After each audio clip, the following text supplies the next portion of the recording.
Part 27, Chapter 14.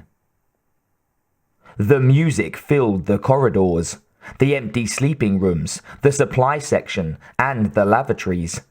It penetrated the walls and shook the floors. Except for Childs, who had maintained it, Knowles knew that system better than anyone at the outpost.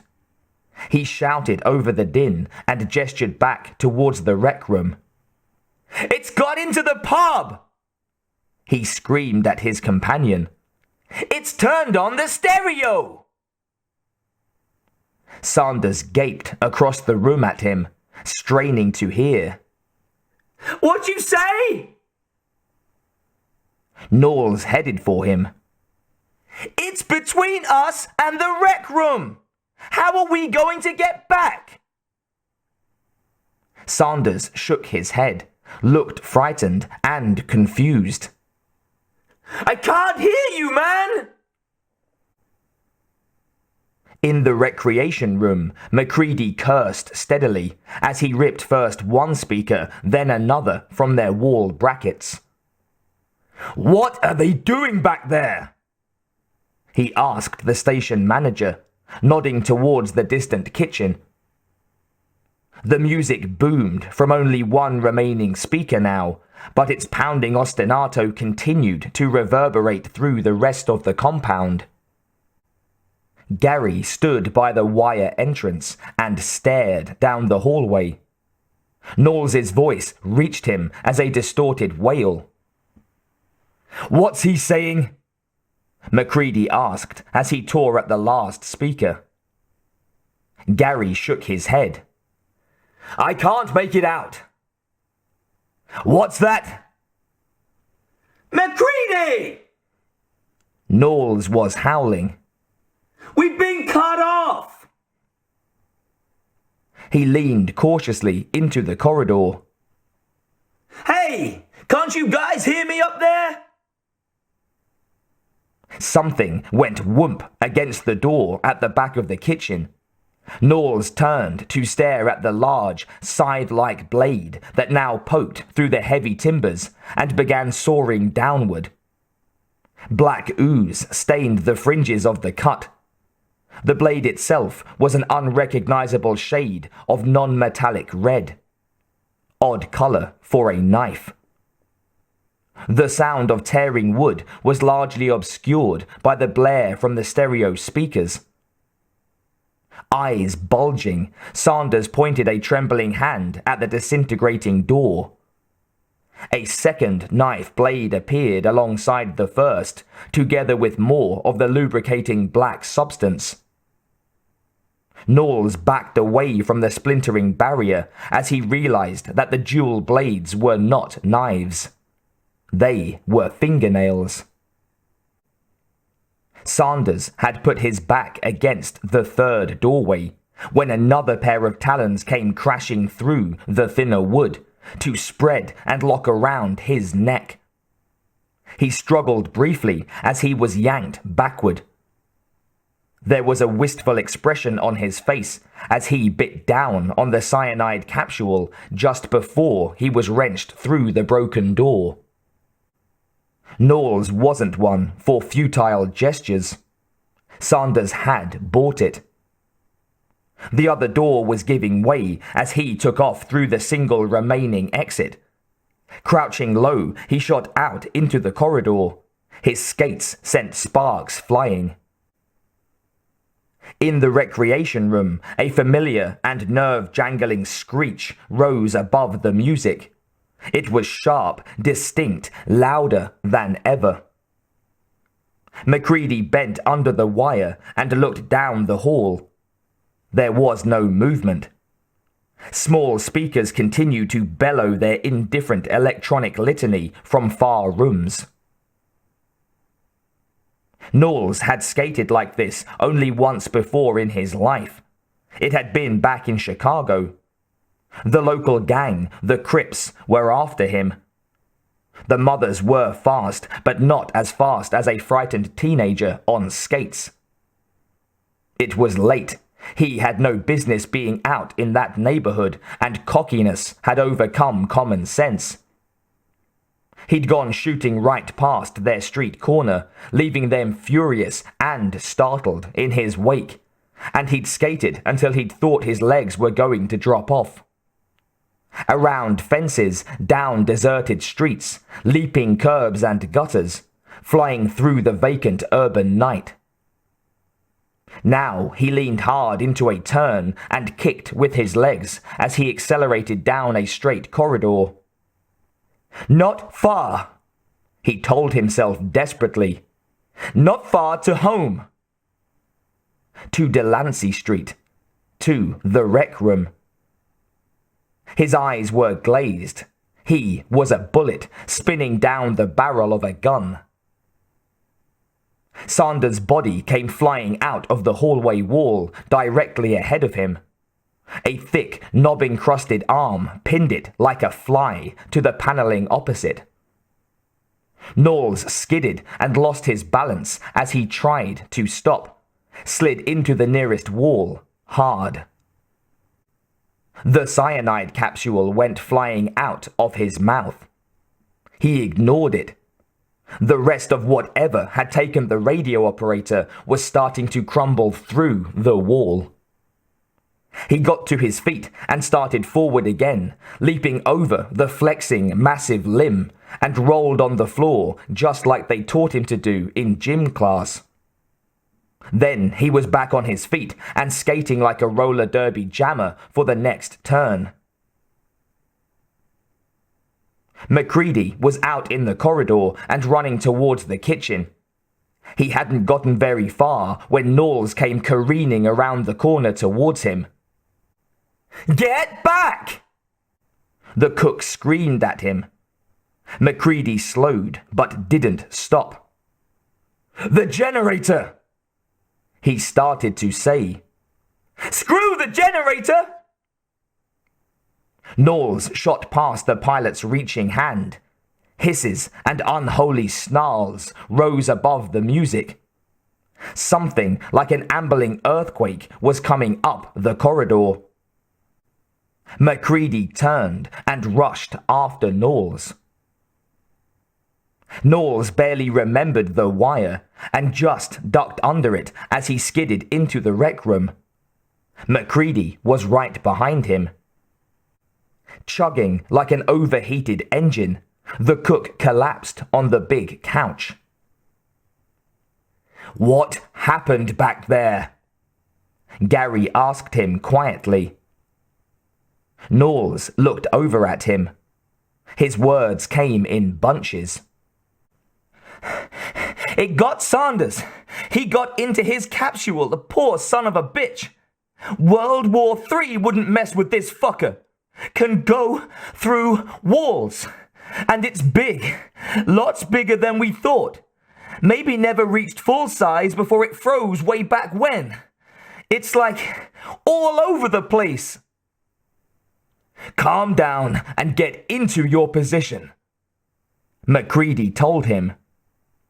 Knowles started off the couch. "Position my ass!" Gary worked on the generators, readying them. "I'm going to bump this up as much as I can. We'll have to risk a burnout. It ought to do it." "Boulder might damn do it," was Knowles' opinion. Unexpectedly, the loud music that had been blasting through the compound ceased. Something had turned it off. Or maybe the tape had run out. Gary whispered to the pilot. "Lights!" MacReady nodded and flipped the main wall switch.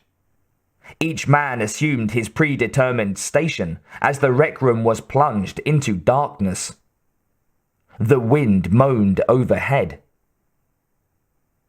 Their attention was concentrated on the wired doorway, though after Knowles' description of the way the thing had assaulted the kitchen, they didn't neglect to watch the two blocked entrances, or the walls. They waited in the darkness for the thing to come for them.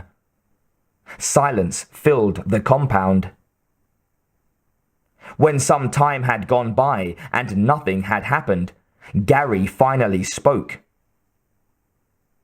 "How long's it been?" Macready checked the faint glow of his watch.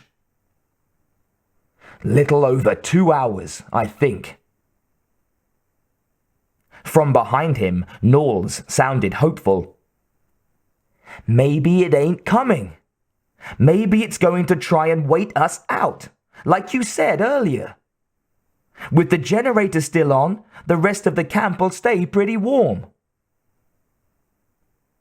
"Then we have to go after it," Macready told him. "Bet that's the last place you ever go." "Shh." Gary quieted them. "Listen." In the eerie silence, they clearly heard the sound of a far-off door opening, then closing. The action was repeated. It was still far away and accompanied by a rustling noise. Macready and Knowles moved a little farther apart.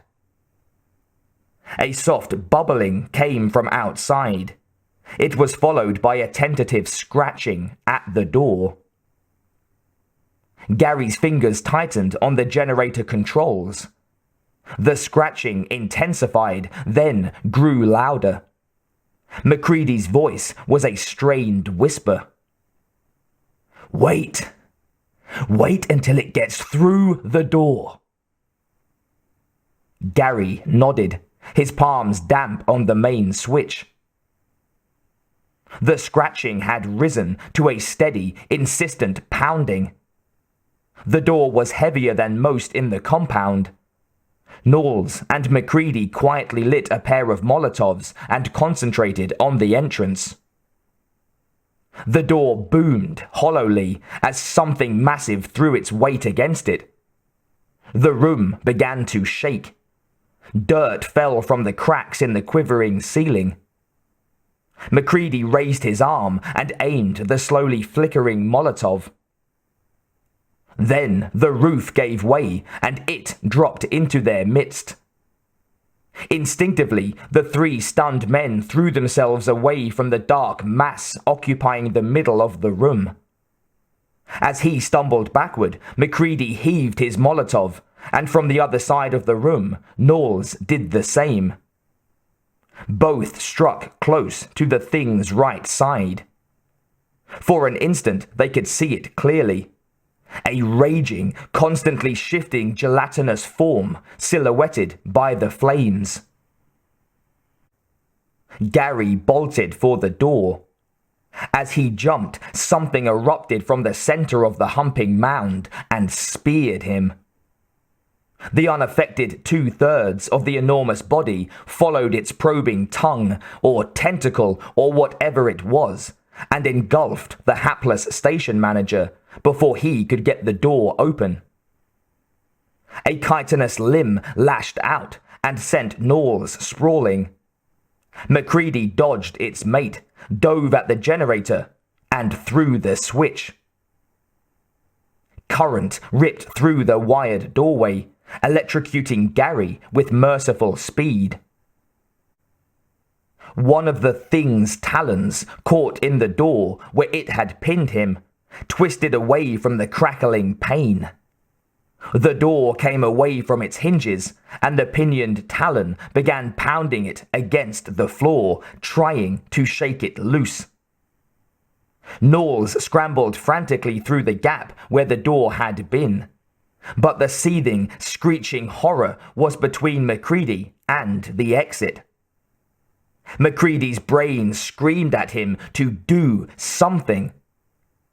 The capsule lay against his right cheek. The other two doors were heavily barricaded from the inside, too heavily for him to free one in time. The window! He jumped for it and yanked down convulsively on the emergency fire lever. It was tight from lack of use. He put all his weight into a second try and stepped aside as the heavy, triple-paned glass tumbled into the room. Something struck his boot a glancing blow as he scrambled out into the storm. Battered and bloodied, dragging one leg, Knowles crawled along the corridor. Not only his leg, but his mind must be damaged, because he was sure he could hear the sound of a revving motor.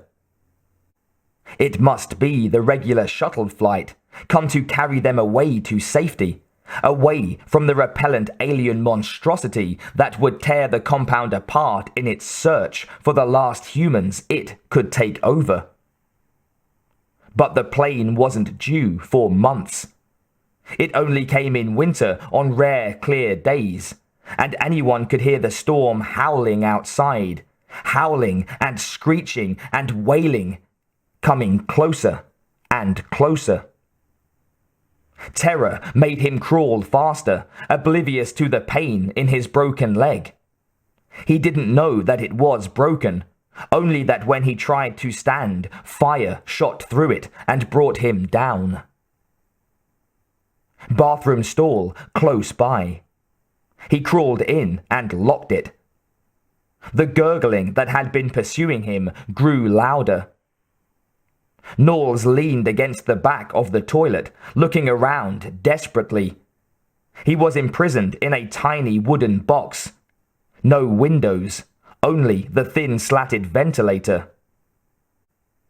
A nice little box, all wrapped up for Christmas dinner. A skinny little turkey waiting for Big Daddy to start carving him up.